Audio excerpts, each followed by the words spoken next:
Good noon guys. Kain po tayo ng lumpia kanina. Ano pala? Lumpiang Shanghai. Kanina naman, ang kinain ko ay fresh lumpia. Ngayon naman ay Shanghai. Lumpia Shanghai. Ayan. Lumpia Shanghai. Ito ang kanyang palaman. Yung sauce.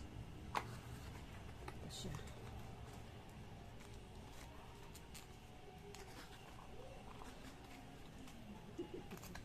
Kain tayo guys.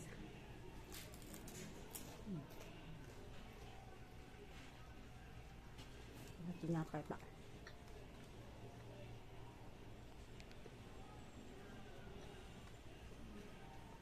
Masarap. Masarap yung Shanghai sa lumpiang Shanghai doon sa Shanghai restaurant.